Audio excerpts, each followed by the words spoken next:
Hi, good morning, good afternoon, everyone. Hope everyone's doing well. I'm Mary Solick, the Director of Strategic Initiatives for the State Road and Tollway Authority in Georgia, and I'm also the Vice Chair of the Women in Tolling Council. So we're all very excited to have you here today for the session.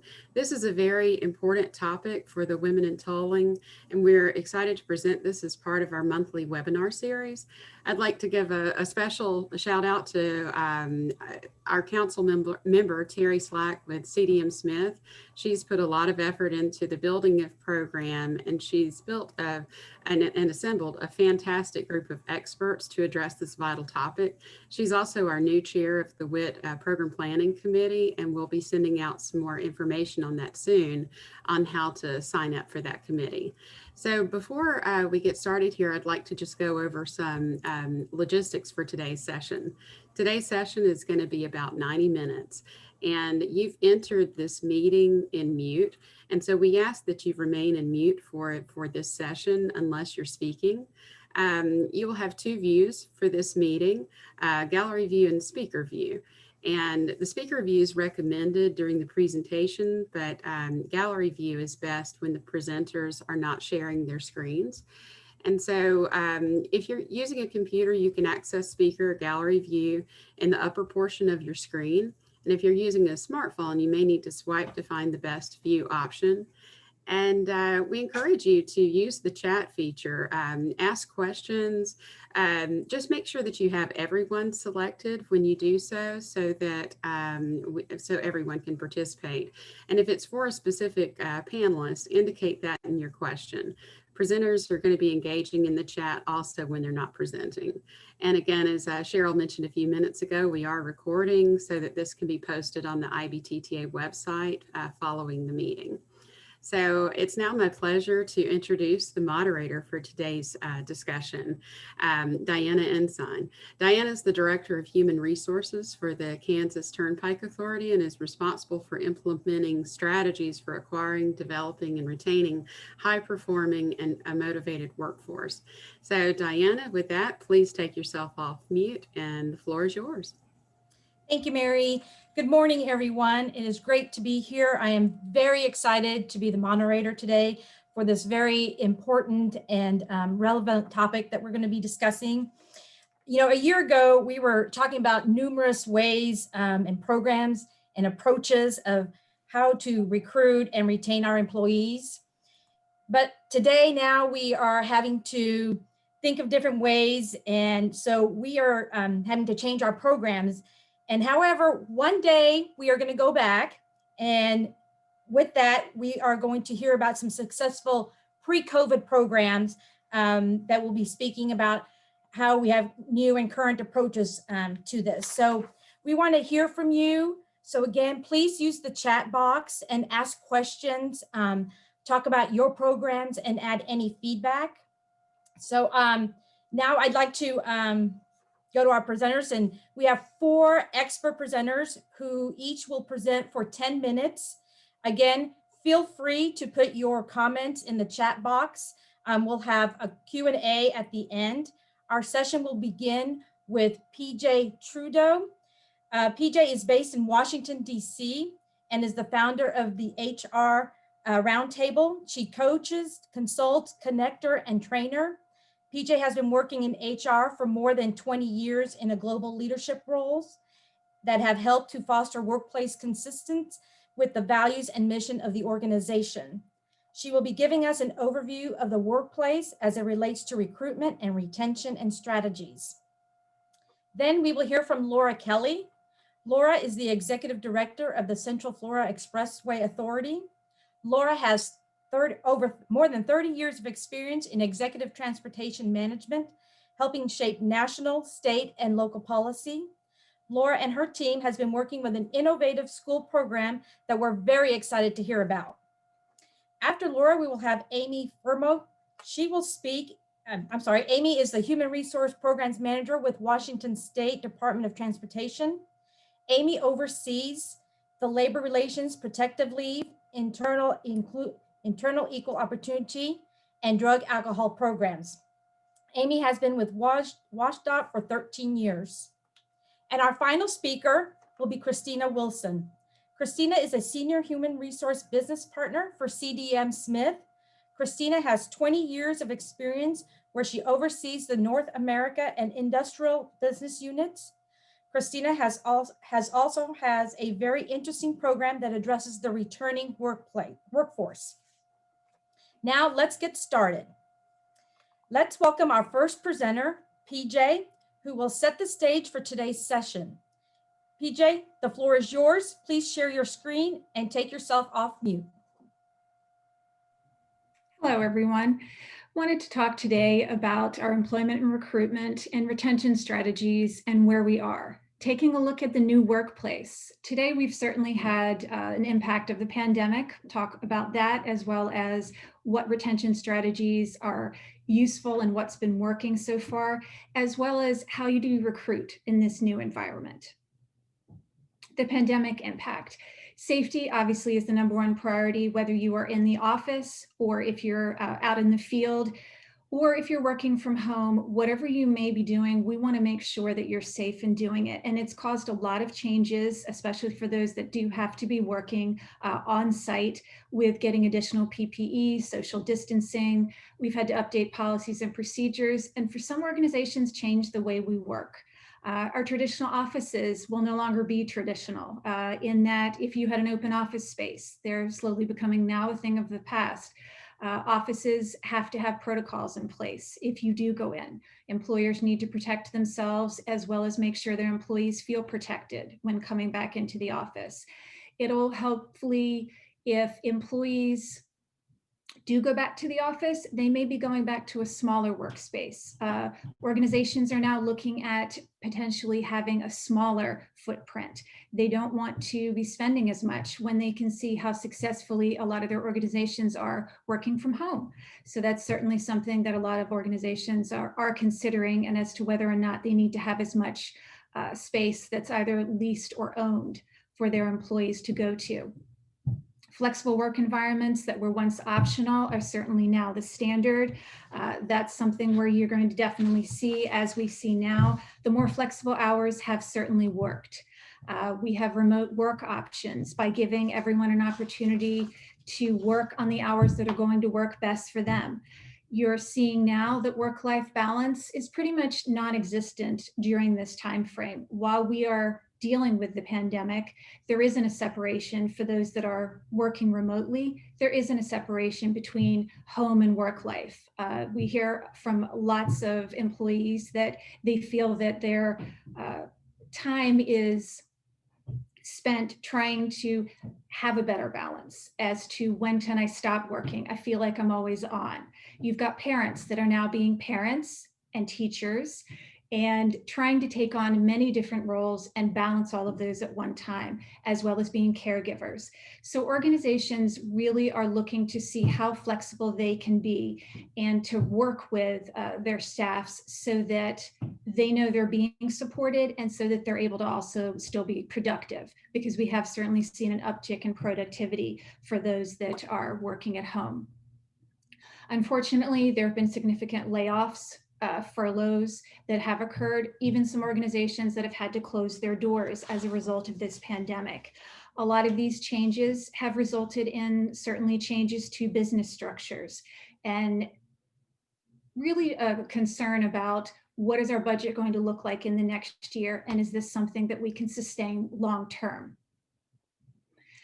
As we move into looking at how do I retain those employees that are left if there have been layoffs, or if I have staff and we're working to make sure we're controlling costs, what do I need to do to retain that staff? You want to make sure that you maintain your organization's culture, make sure that there's that engagement and collaboration. They're important in order to engage your talent, retain them, and to recruit that top talent. You need to make sure that you are addressing different ways to keep people engaged. If they're working remotely, everything from happy hours to trivia, sharing their home experiences, opportunities to connect on a personal level are really going to be important.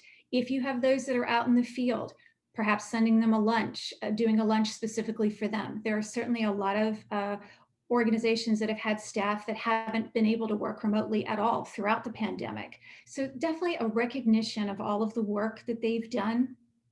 And that appreciation certainly goes a long way for organizations. And this is a time where organizations will be judged by how they've responded, how they are moving forward, and how they're looking to retain those employees that they have. Morale boosters, appreciation for the roles that they're filling. A lot of people are taking on multiple roles now that they're in a different environment.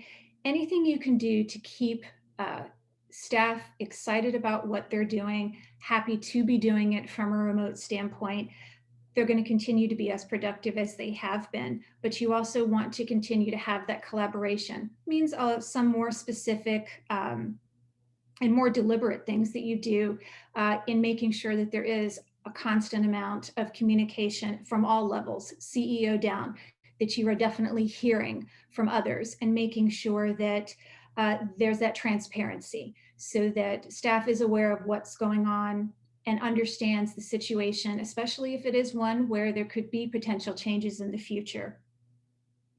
Making sure that the appreciation and recognition is certainly a kind of an everyday, as much as possible, something that's offered to staff.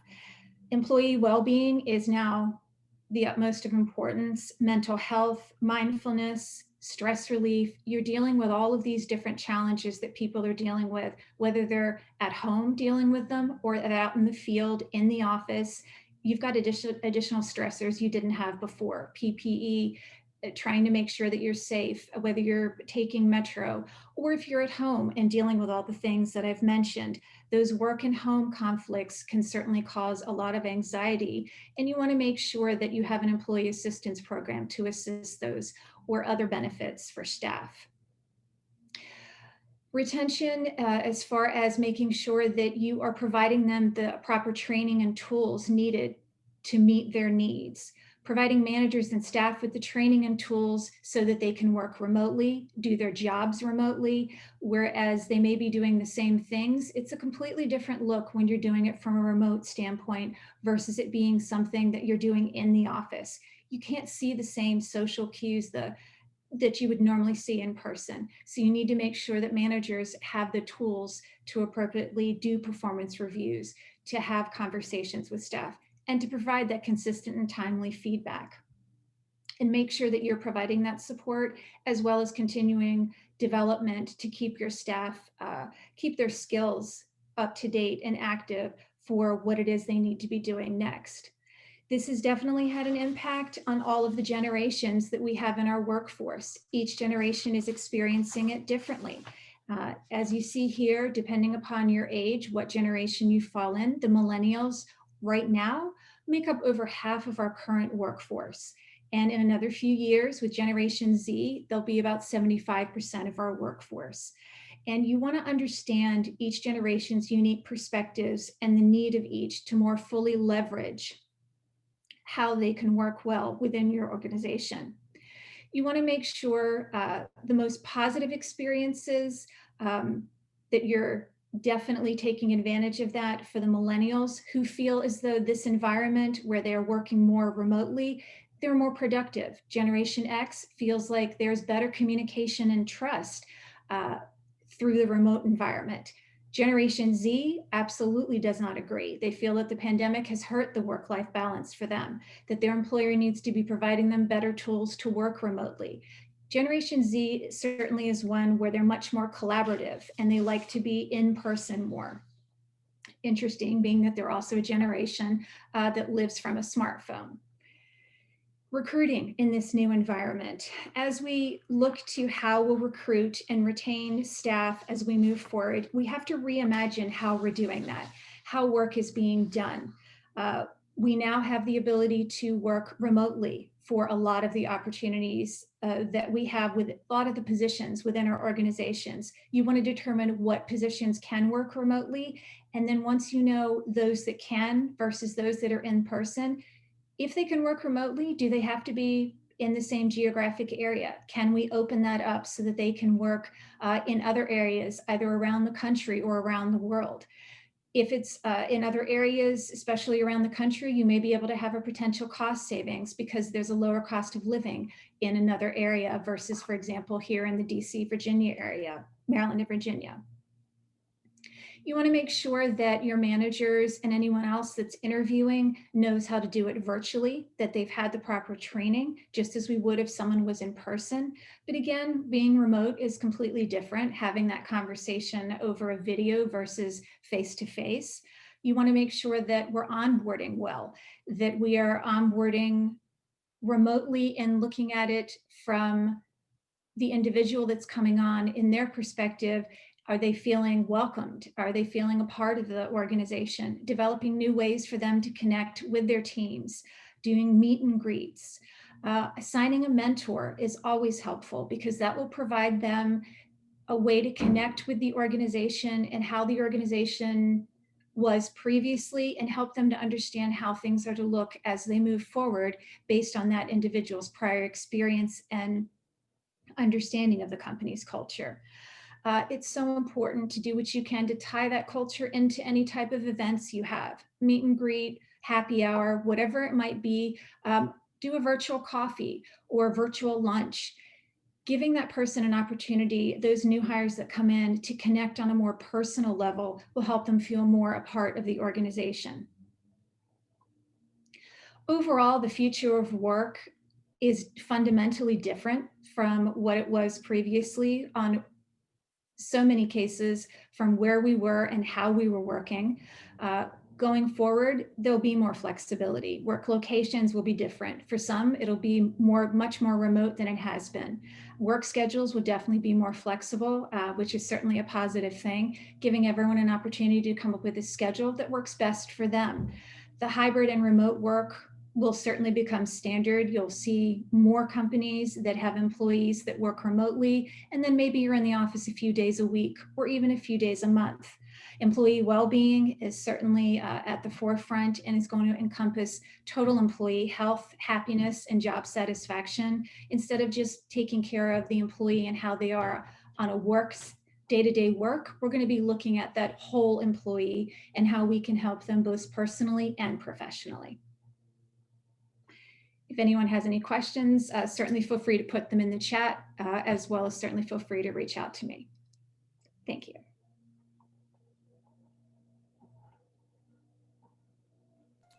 Okay, thank you, PJ. That was great.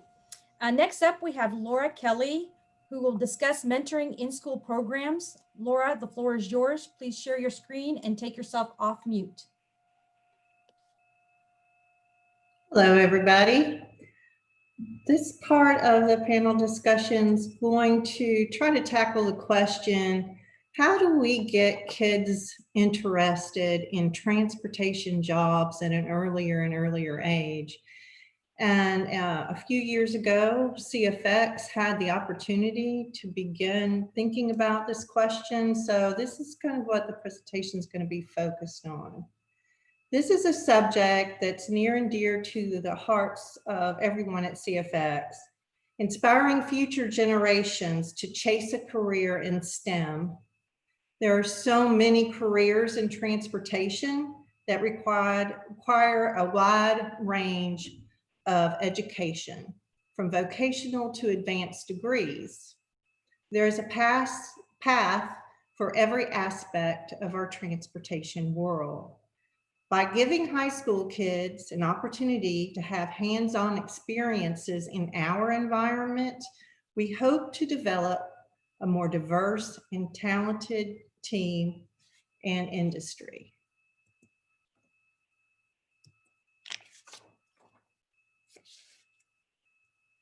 Okay. Sorry, I'm having trouble. There we go. In 2000, Lyman High School started a magnet program, the Academy of Engineering, to prepare interested high school students for engineering coursework by integrating 5 years of math and 4 years of science. CFX's very first mentorship program with high school students started here when we began building the Wekiva Parkway. The $1.6 billion Wekiva Parkway project is a cooperative effort between the Central Florida Expressway Authority and the Florida Department of Transportation. Construction began on the 25-mile parkway in 2015 and will complete the Beltway around Orlando in 2022, while helping protect the natural resources surrounding the Wekiva River. Some of the Wekiva Parkway's construction team had children at the Lyman High School Academy of Engineering. These parents planted the seed when construction began and an educational partnership was born. CFX, FDOT, and their construction teams collaborated with the school to create an all-day annual learning experience for the Engineering Academy students and their teachers. The day integrated lessons in construction safety, roadway and bridge engineering, drainage, environmental considerations, water quality, wildlife preservation, which is a big part of the Wekiva, and much, much more.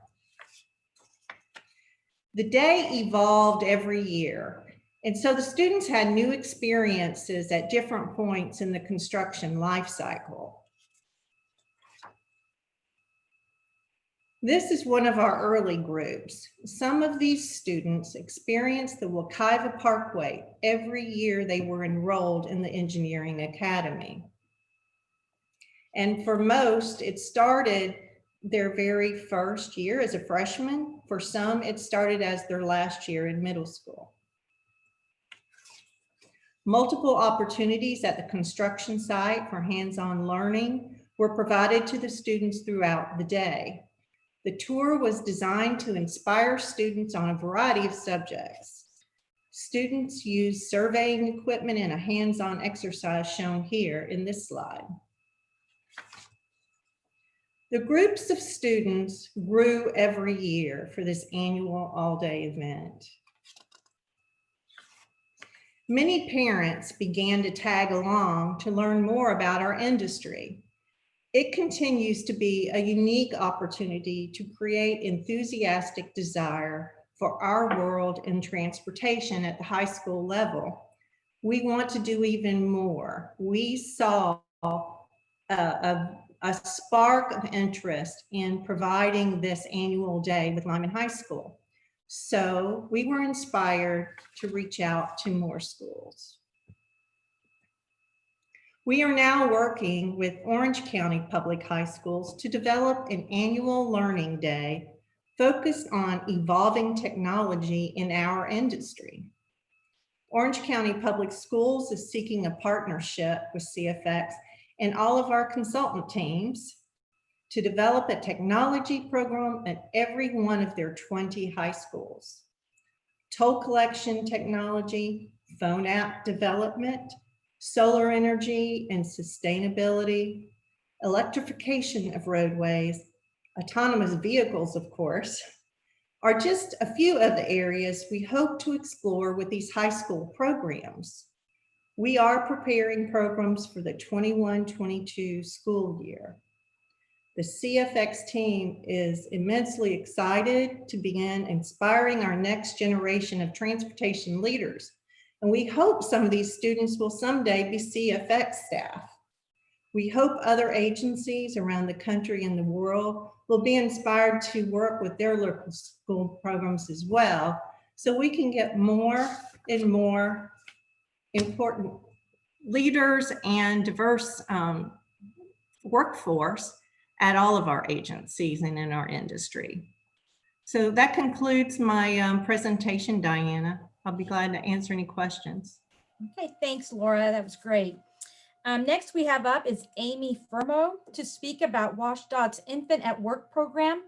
Amy, the floor is yours. Please share your screen and take yourself off mute.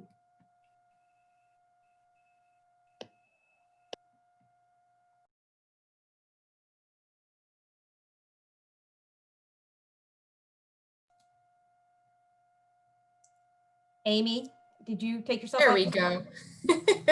Yes, thank you so much. Thank you so much for having me as a part of this panel today. As an effort to provide a modern and flexible work environment and support the Washington State Department of Transportation as an employer of choice to recruit and retain employees, the Infinite Work Program was established to support positive work-life balance and productivity for eligible employees who are new parents or legal guardians of infants. Of course, there is initially some apprehension about having babies in the workplace, productivity levels, distractions, etc. And so initially we piloted this program for 1 year.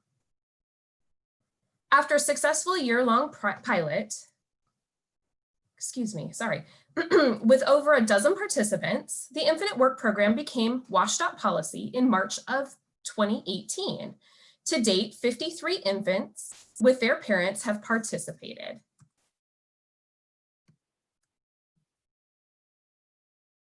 The Infinite Work Program was established for eligible employees who are new mothers, fathers, or legal guardians of infants. Babies between 6 weeks and 6 months or until mobile are eligible to participate, obviously as long as the parent or caregiver's job duties allow for participation. Safety is of utmost importance at WSDOT, so no babies are allowed to participate as part of the highway maintenance crews or while manning the ferry vessels. Parents must identify at least 2 coworkers as alternate care providers to give support and potentially care for the baby while the parent is in a meeting, on a conference call, or working on a specific project. The parent and alternate care providers are expected to keep a safe working environment for the babies, so safety inspections are mandatory to identify any potential hazards. And lastly, we do require a waiver of liability form to be completed by the parent to ensure that the infant has no current health concerns or medical conditions that might be aggravated in the workplace setting, as well as to identify the risk that the infant may contract illnesses while at work. Before COVID, we were looking into an expansion of this program due to the beginning of the Washington State Paid Family and Medical Leave, which began in January of 2020 and allows between 12 and 18 weeks of paid time off for new parents, depending on their individual circumstances. With FMLA and paid time off, employees may not have had the opportunity to participate in this program because baby would potentially age out of the program's eligibility criteria before the parents returned back to work. Our expansion would have increased the age of the infants to somewhere in the 8 to 9 month or until mobile range. And obviously we're going to have to revisit this expansion when the time comes. Research proves that allowing a parent and infant to remain together in this early stage of life supports critical bonding, healthy infant brain development, parental well-being, and enables exclusive breastfeeding, which improves lifelong health. This program allows employees to return to work, to bring their infant, or work from home with the infant, supporting a positive work-life balance while honoring their contributions to the department. Obviously, daycare costs for children are high, ranging anywhere from $9,100 to $9,600 a year on average across the country. In Washington State, the average for an infant in daycare is about $1,200 a month. So not only does this program allow for a bond to continue to grow between a parent and child, it removes or reduces a financial strain on a family who is already adjusting to a new way of life with a new infant in the home. Employees have also indicated that they have felt a strong bond with fellow coworkers, allowing for relationships to build not only in individual work units, but also with outside groups, because babies are great conversation starters. And the employee felt a sense of support by their employer, which is us, WSDOT, exactly what we wanted. Now, clearly WSDOT benefits from this program too. This program has been used as part of our recruitment strategy.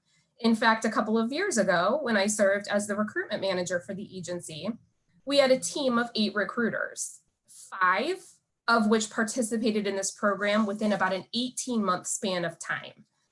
So lots of babies on the team. This program added so much dimension and energy to our already lively team. The recruiters were also able to personally promote this agency benefit. The program drew attention from local media, who ran news stories on WSDOT and our Infinite Work program on multiple Seattle stations. Participants have told us that they feel a sense of attachment or that a bond is developed between them and their employer because of the support that they have received during this time. As part of being an inclusive workforce, we're interested in all perspectives. So we survey those affected by the Infinite Work program periodically. That means parents, alternate care providers, coworkers, supervisors, managers, and the director of a unit, to ensure that we're hearing from all of those impacted by having an infant in the workplace. Our most recent surveys include overall 95% of the respondents to the survey say that they would recommend the Infinite Work program to others. 72% say that they are more likely than before to recommend WSDOT as a place to work. 85% are satisfied or very satisfied with the program overall. And 90% felt that there was no impact or that there was a positive impact to productivity in their work groups. Now, while all of these numbers are great, we've also received some critical yet crucial feedback through these surveys. For one, when designating a quiet room or wellness space that might be used by participants, make sure that the adjoining office is not one that needs silence to concentrate. So something like auditing or accounting, for example, or maybe for filming purposes, like a communications or a media unit. Instead, identify locations that allow for some occasional background noise and some extra traffic in the area. Our surveys help us to keep a finger on the pulse of this program, and it really lends to its success. Now, these are just a handful of the responses that we have received. Next to healthcare and retirement, hands down, this is the best benefit that WSDOT has provided. I'm so proud to work for an agency that values working moms in this way. Babies allowed for great networking. They allowed for a transition back to work. These comments tell us that we've offered a program with benefits that are meaningful and that will help us to retain the workforce that we have now and attract new people to our organization in the coming years.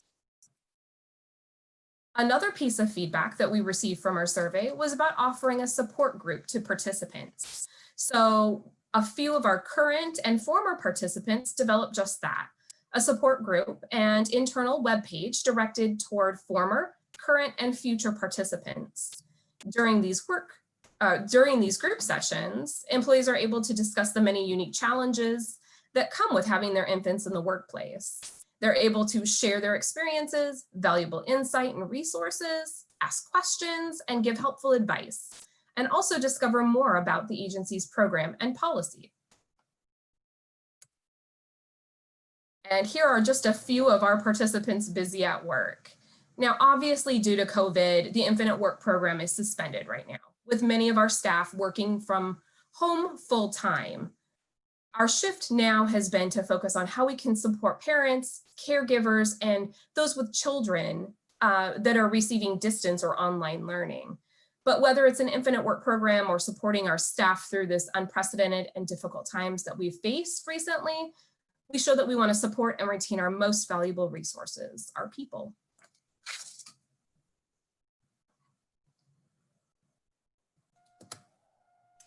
Thank you, Amy. As here at KTA, we have that program as well, and it's awesome. Next up, we have Christina. She will be speaking with us about CDM Smith's Reboot Reentry Program. Christina, the floor is yours. Please share your screen and unmute yourself.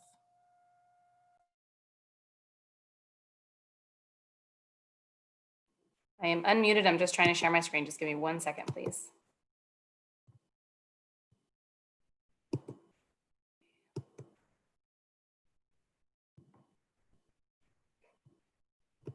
It is not sharing.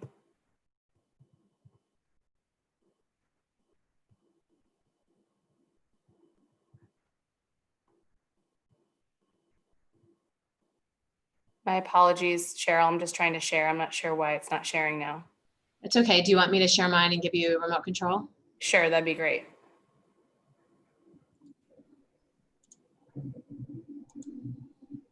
Hold on 1 second.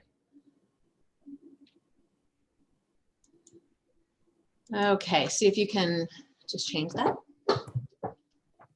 Got it. Okay, thank you. Thank you so much for inviting me to be part of the panel. I'm really excited to share more information about CDM Smith's Reboot reentry program. So as we were talking about with the other panelists, we're going to talk a little bit about staff returning to the workforce that had taken a break from the field. Okay, so in 2012, the Harvard Business Review launched an article called The 40-Year-Old Intern by Carol Fishman Cohen. And this was mainly about, again, folks looking to return to the workforce having difficulty. And in the article, they called it returnships into the workforce. The 40-year-old intern really talked a little bit about the difficulties that folks had and how they would get back into the workforce. Returnships were highly utilized and have been highly utilized in the financial industry, however, not mainstream. The article gave great insight into the untapped market talent that there is out there for those that are looking to come back either part-time or full-time after taking a break. Following the article, Carol, again, the author of the article, she launched a company called iRelaunch. This company is mainly based on helping folks look to get back into the workforce, providing them opportunities such as training, webinars, that sort of thing.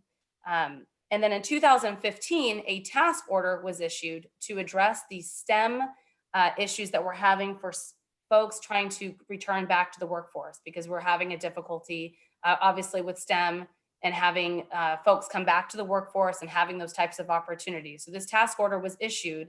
And at that time, Society of Women Engineers partnered with iRelaunch to join the reentry task force. So how did CDM Smith get involved? In 2018, CDM Smith was approached by iRelaunch and SWE to join the task force, which we were very excited about. It took us a little bit of time. It took us about 6 months to build the program. Again, it's called Reboot, is what our program is called. And our first cohort was launched in January of 2019, where we hired 2 interns in our Boston office. One was an environmental scientist and one was a water resource engineer. We're happy to say both of them are on board still as full-time employees. One was a stay-at-home mom, and the other was actually someone that left the field to join the military to become a medical assistant. And when they were done with the military, they were looking to return to the workforce and had a little bit of difficulty finding an opportunity after taking that break.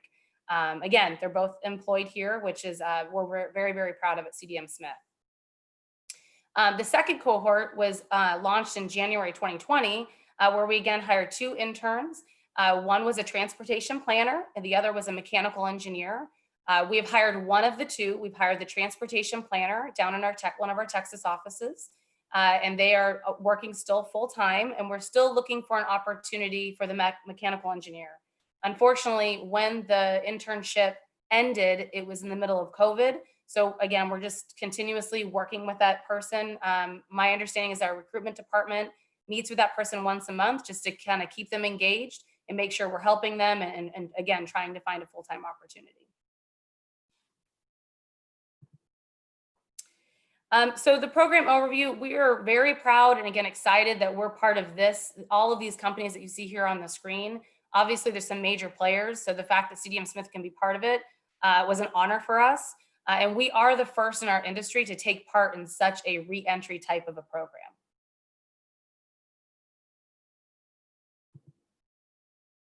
So our reentry program goals, one is to provide an opportunity for those to come into the workforce to have a positive experience, because we realize that some may be a little nervous, they may be apprehensive, they may not realize that they can come back to the workforce. So we try and make sure it's a positive, engaging experience for them. 2, we want to increase our pipeline of STEM candidates. As noted, it's still one of those areas that we are obviously always looking at to see how we can improve on it. So that will build our pipeline. And then 3, one of our main goals of our program is to convert those that are part of the internship program to become full-time employees. Because we don't want folks to come on board for only 12 to 16 weeks and then we don't have anything for them. Our goal of the program is to really try and convert them if they're interested in staying with the firm. The other thing I want to note here is that It did start as a STEM initiative, but as of the first year we went through is 2019. And then last year we talked to our recruitment department to say, well, what if we could open it up to others? It doesn't have to be necessarily engineering. And they were definitely open to it. The more the merrier is kind of how they said it, as long as we try and find a full-time opportunity for them at the end of it. So to be considered for our Reboot program, one, someone has to have a break of 2 years or more from their field. So again, I mentioned that example where someone went into the military, they were still working, but they took a break from their field, and that's completely fine. We like for folks to have the degree that's required for the position along with certifications when they come on board, and then a minimum of 3 years post-degree for them. The other thing we like to ask folks is to make sure that they are committed to coming on board full-time. Our full-time program starts at 30 hours or more. So if they're able to do that, we try and get an understanding from them of what their interest is after they join the program.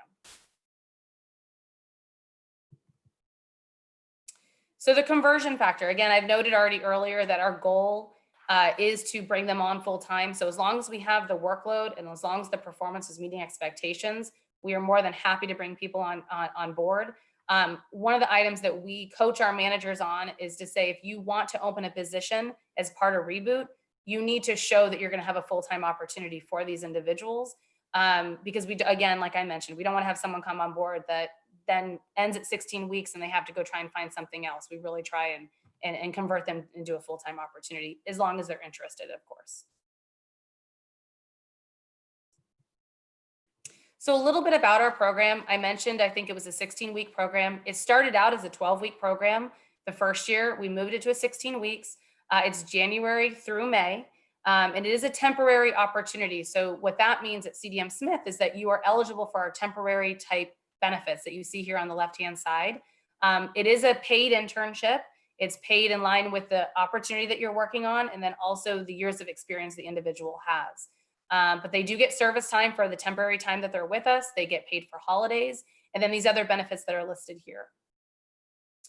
Something that's very unique about our program is that when folks do come on board, they are working on real clients, on real projects, and majority of the time it is billable work for our clients. So that's something unique that we try and show to our staff, that this is a really good opportunity for those looking to get back in. We do assign a advisor or a mentor for the person. Doesn't need to be on the same team, but we do try and have someone in the same office. So that way it's kind of a knowledge share. The person has a resource to go to if they've got questions, to engage them. If there's something going on in the office, we want to invite them to it. It's more or less just someone that they can go to. They feel comfortable. It's not their manager. It's more or less like a friend, like a cultural guidance as they're coming back into the workforce. We do have something called Degreed at CDM Smith. It's through our CDM Smith University that this intern would have availability to. So they can read articles about reentering the workforce. They can take webinars. They can take trainings during their time. They have everything available to them that every other CDM Smither has. So that's really kind of a neat part of our program. At the end of the cycle, there is a performance evaluation, just like we have annually for our staff members. They just go through it after 16 weeks. The manager gives them feedback on how it went, positive and possibly constructive. And then also the intern has an opportunity to present to our executive leadership team. That includes our CEO, our HR director, and their management team. And it's really just about lessons learned, things they learned on the job.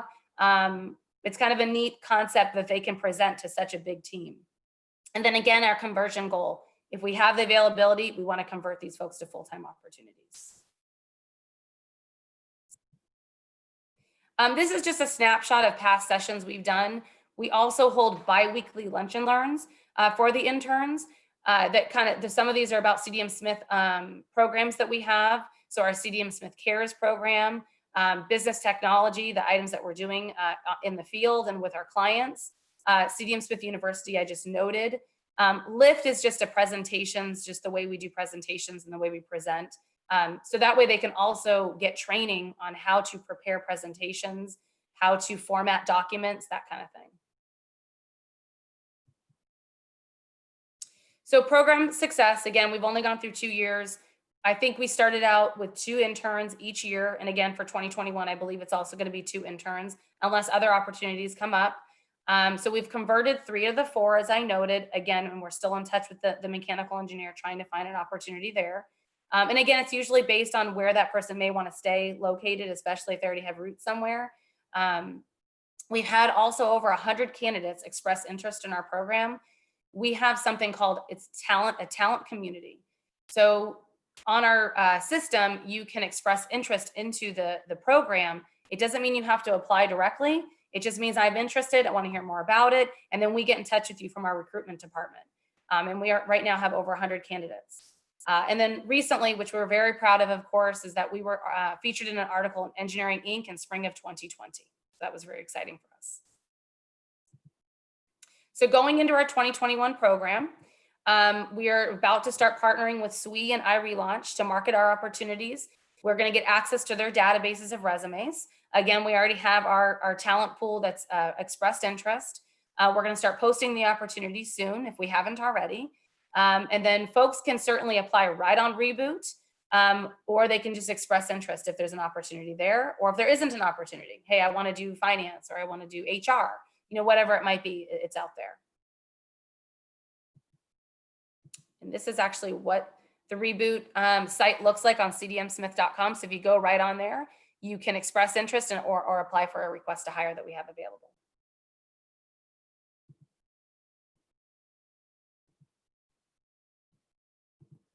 Okay, so Cheryl, that's what concludes my presentation. I'm open to answer any questions that there may be, and I'll turn it back to you. Thanks, Christina. That was awesome.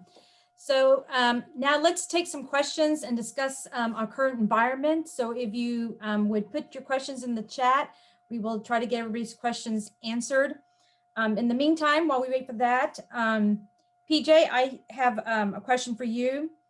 How has your engagement, recruitment, and retention strategies changed for the younger workforce? Great question.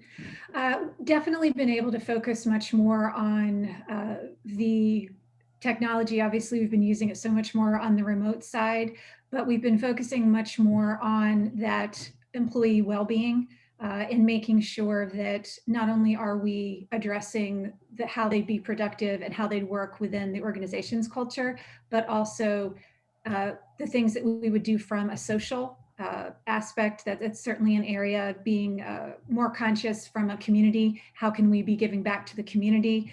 There are definitely a lot of concerns that the millennials and the generation, that younger group, that Generation Z, things that they're looking to aren't typically what we were looking at previously. They weren't what we were focusing on.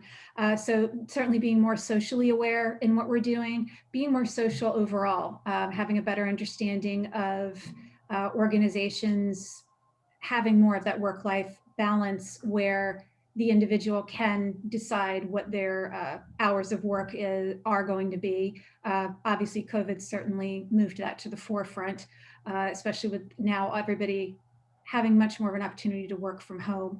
But there's certainly been much more of a focus on being able to utilize all of these new technologies, also making sure that we're providing enough training. Certainly something that's important. That generation will definitely go out and find the information that they need, but more of the training on the side of the soft skills. How do you talk with your manager? How do you ask for something additional, that a raise, whatever it might be, but making sure that those soft skills are also there, because you can't necessarily always find that out on the web, searching on Google. However, we do want to make sure that we are also giving a lot of consistent feedback. Definitely something that we've seen and that is being asked for. The remote environment for a lot of employers has again pushed that to the forefront. We're certainly seeing now a lot of organizations going to doing their reviews on a quarterly basis so that that feedback is more consistent. We have a delivery at the east.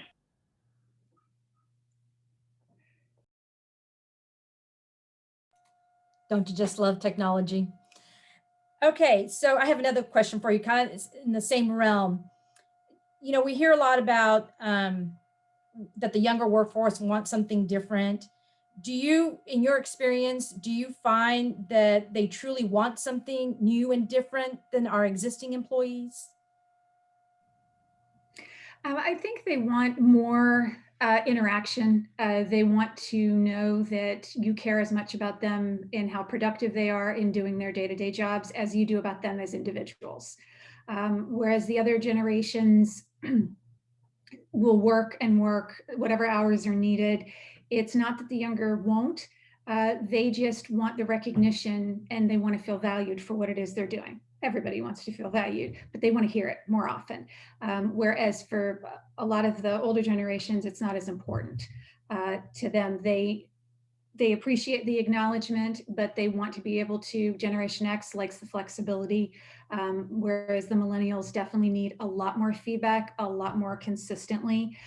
They tend to switch jobs much quicker.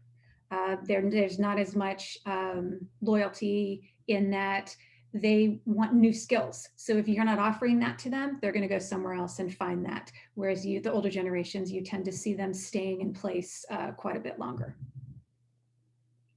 Great. And I promise not to pick on you too much, but engagement is a real big topic for us right now. Sure. So I'd like to know, how do you measure employee engagement? We do surveys. Certainly for us, that's definitely an extremely important one, especially with everything we're going through now. Getting that temperature of the employees is even harder when you're remote. If you have employees on site or out in the field, just checking in with them again on a regular basis so that you can make sure that you have that feedback. Making sure that managers are asking for the feedback. Are we having employees attend events that we're doing, whether it be a remote event, again, making sure that it's something that you know that's going to be beneficial to them. Engagement for us definitely looks at, are we retaining our staff? Are we making sure that we're offering what staff wants? You know, are we providing them the training? Are we providing them the ability to connect and to collaborate easily? Do they have the right technology to do that, especially from a remote standpoint?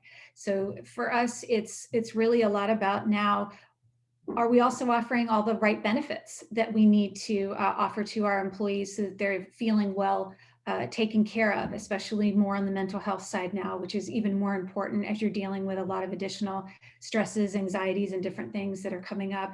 But we also have different events because different engagement's different for different groups. Everything from happy hours to virtual coffees to a virtual lunch. Giving them opportunities to join mindfulness sessions, whatever is going to be something that will help them individually, to doing parents groups to try to talk with them and see how engaged they are. And if they're not, what can we be doing to help them more? Great. Laura, this question's for you.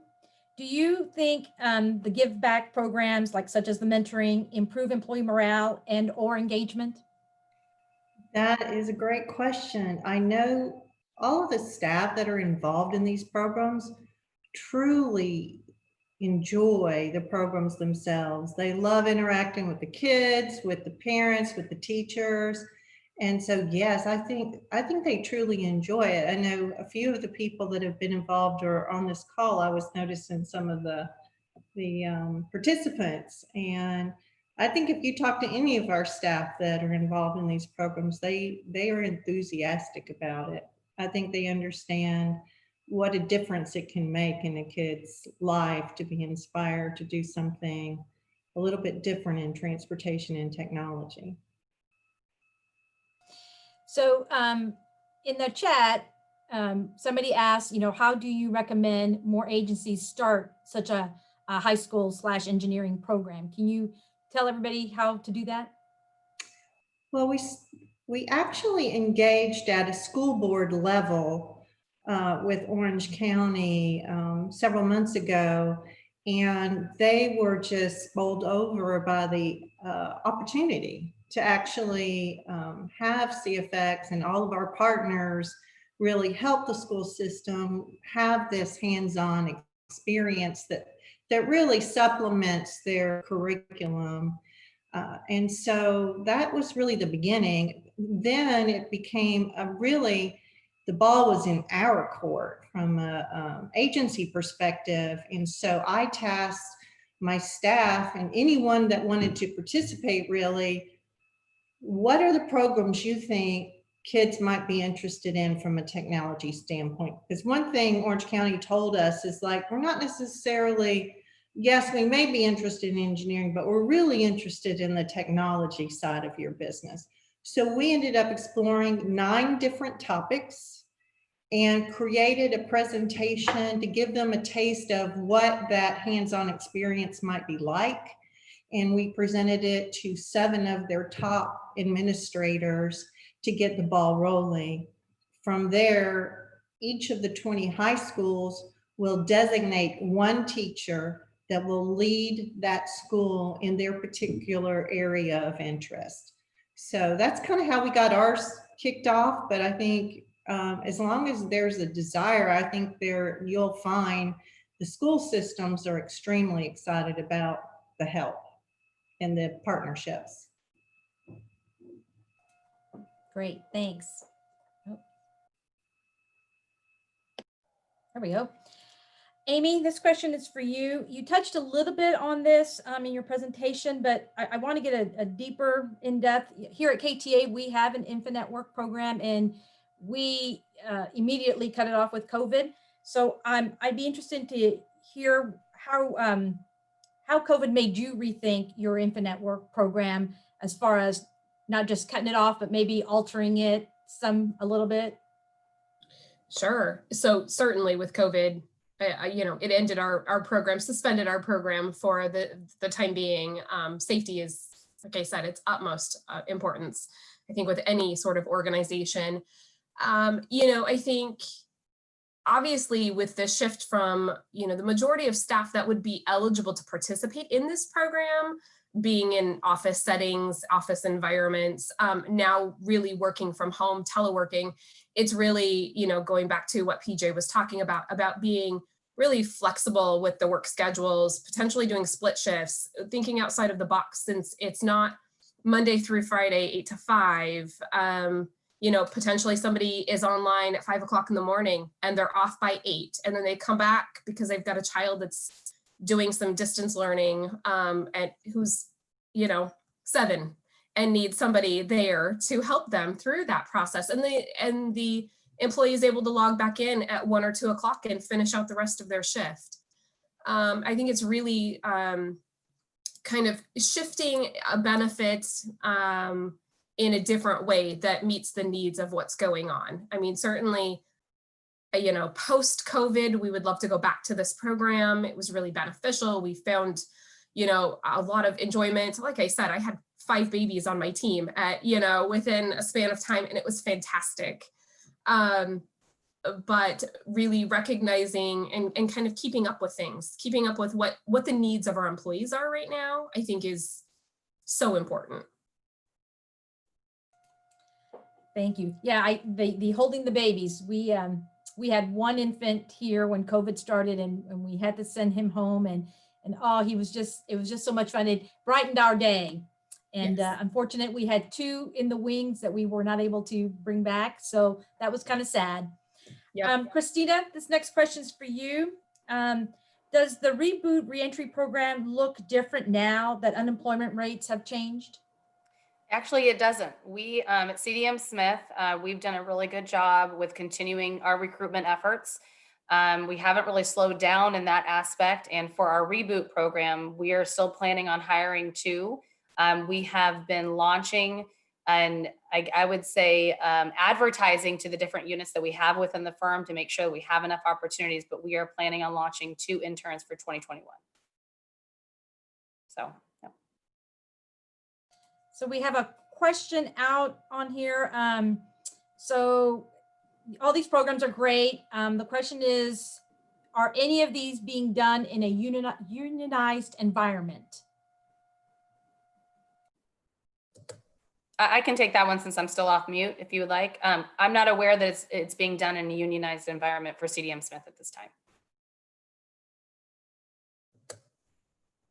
Our program, we definitely have union employees. And so we initially, when our pilot was first launched, we had really in-depth conversations with the unions to get their feedback and perspective. And I think ultimately they recognized that the agency was really offering such a great benefit that, you know, whatever the minor inconveniences might be, whatever the complaints would be, they recognized that we would hear those and then react to those as well, making sure that, again, everyone's perspective is heard.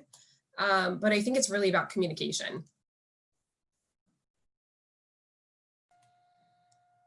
Okay, this next one can be pretty much for anybody.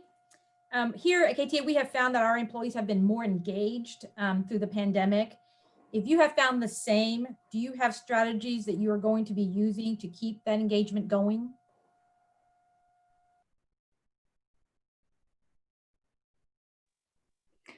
I can say that we're going to continue doing it by, we actually have employees that are international, and productivity has most definitely gone up. When asking one of our international employees about it, he said that we're kind of all in the same boat right now.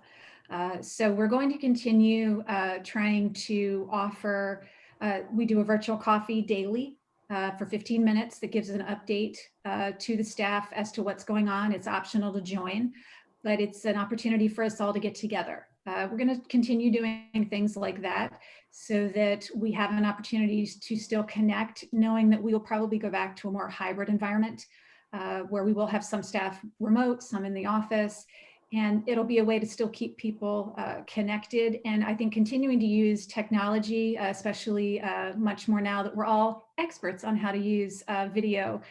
So we'll continue doing that as we go forward. Absolutely. So here at KTA, we how we've gotten some of the engagement is that we had to find different ways to communicate with our employees. You know, sometimes you send an email out and they ignore it and that. So we started these podcasts with the CEO, Zoom meetings with the CEO. We would invite, sometimes he would invite one of the directors to participate with him. We have asked outside vendors to do the same. And so I was just curious if anybody has done anything like that with Zoom or podcasts or just to keep the employees engaged.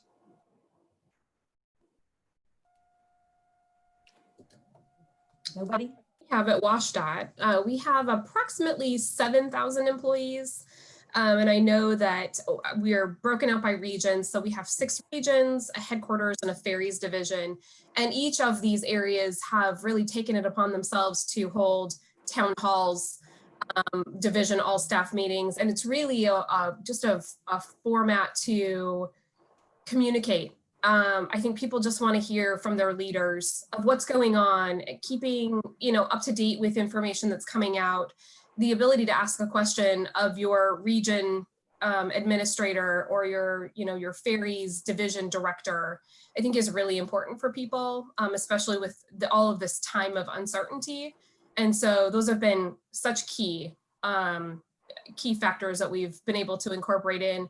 We've used Zoom, we've used GoTo, we've used Teams, and I think it's just communication. The more, the better. Yes, that's what we have found too. We have another question here. With remote working, they're hearing employees say that they are not getting a break. They're working longer hours and weekends. Any thoughts or suggestions on how to give employees a break? Definitely a common problem.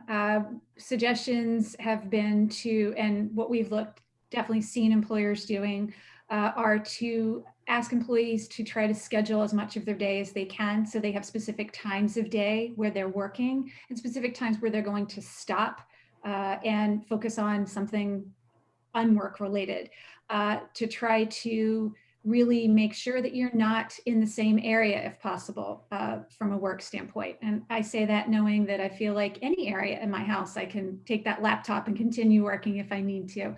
But we've also seen that it's been helpful for a lot of organizations to close early on Fridays, to give a mental health day. That's something that organizations have been doing once a month, even though we're having a hard time getting employees to take PTO. Obviously communicating, as Amy said, to make sure, you know, they hear from the leaders of the organization, but to also make sure that they know it's okay to take time off, that we want you to recharge. Seeing the leadership do it also then helps others to feel more comfortable doing it. So it's definitely been something where providing, as an employer, providing additional time off by closing early or that mental health day, those have definitely helped. Yeah, and I could add on that, Diana. I at CDM Smith, you know, talking about the check-ins, we have about 100 offices worldwide, a little over 100 offices worldwide. And at least in the United States, I know they do this internationally, that they have bi-weekly coffee check-ins. So like at 10 or 10:30 in the morning, just 30 minutes, everyone kind of just connects in the office. Doesn't necessarily have to be about a specific project or something they're working on. They also do like a happy hour, like at 4 or 4:30. So it's not like at 6 where you're trying to put dinner on the table for the children, that kind of thing.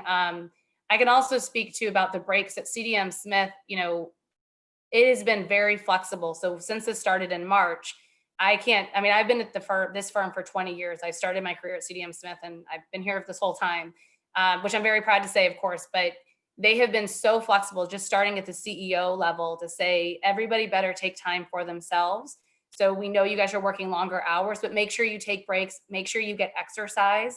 Don't sit inside and sit at your desk the whole time, because that's not healthy for anybody. I mean, a lot of the times we'll be on conference calls, whether we do it on a Teams call where people can see each other. And if you can't, you'll hear people going out for a walk because they can take a call on a walk so they can get some fresh air. And then the other part of it that you guys pinpointed on earlier, and I'm one of those that had a 5 and 7-year-old home from March to August. And I know a lot of colleagues now that school's starting back up have to help like 5-year-olds get on Zoom. That is, luckily I haven't gotten there yet. We haven't been sent home, but I can't imagine what it's like for those. But I can tell you at our firm, it's like, just go do what you have to do. Or if you hear kids in the background, it's like, hey, I've got my child in the background. Everyone's like, not a problem. And we just kind of keep going through the call. I think that's one thing that we've been able to overcome. Surprisingly, as a consulting company, it's been quite amazing as an employee at the firm. I think Christina is touching on something that really has somewhat caused the idea that people can't take a break, because I know here in Florida, a lot of our staff are also helping their kids do virtual learning. And so I think it's really important that all of our organizations are really flexible with our staff so they feel like they can handle all this. I mean, the last thing we want to do is create more stress. So for a lot of parents, it's about juggling all of their work and figuring out how to help their kids go to virtual school. So I think, you know, more frequent communication, like PJ mentioned, I think is extremely important. HR is a lot busier now. They're truly busy just reassuring staff. I know in the beginning, our staff was like, they were so afraid of the working from home environment. They needed like constant reinforcement that, hey, you're going to be okay. Everybody can do this, and it's going to be fine, even if you're working from home for months and months. So a lot of reassurance goes into it too. Don't you think? Yeah. Okay, well, I think we are right on time. I'd like to first thank all our presenters for their time and their insight. It's been great. I've learned a lot and I've really enjoyed listening to you guys. I am now going to turn it over back to Mary. So thank you guys. Mary? Thank you so much. So I would also like to thank today's panel, to PJ Trudeau, our invited speaker, and our moderator, Diana Ensign, for today's excellent session. Such a relevant, timely topic. As a mother of 3, I certainly can relate. So thank you for all of the insights that you've shared today. I also would like to extend a thank you to Terry Slack and the Women in Tolling Planning Group for putting this together today. Terry, just before I move on with some other general announcements, would you like to say something? Yes, thank you, Mary, and thank you to the panel and Diana. It was a very good session. And as Mary mentioned, I'm the program chair for the WITS Programming Committee, and our next session will be November 2nd.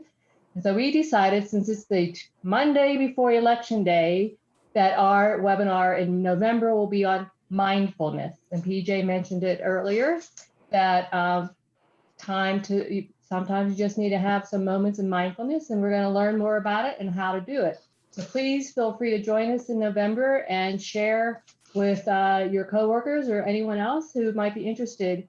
And if you're interested in programming for WIT, please either reach out to myself or our council leadership that you would be interested in being on the committee, or if you just have a topic. We're always looking for interesting and relevant topics. And thank you for your attendance today. Thank you, Mary. Thank you, Terry. So to let everyone know, you're going to receive a survey this afternoon. Please help us improve on future events by completing the survey. It's quick, short, and your input is very important. Also, for those that are interested in data privacy, IBTTA has a webinar coming up tomorrow that's co-hosted by ASICAP, the European Association of Toll Operators. The topic is the EU GDPR and its consequences for the international tolling industry. You can see more details and register for this and the events at ibtta.org/events. You can also look up WIT on the IBTTA website or join us on LinkedIn. I have posted the link to our LinkedIn group in the chat, so you have that as well. And with that, I just hope that everyone continues to stay healthy and safe, and we hope to see you all very soon. Thank you again for joining us today. Bye, everybody. Bye.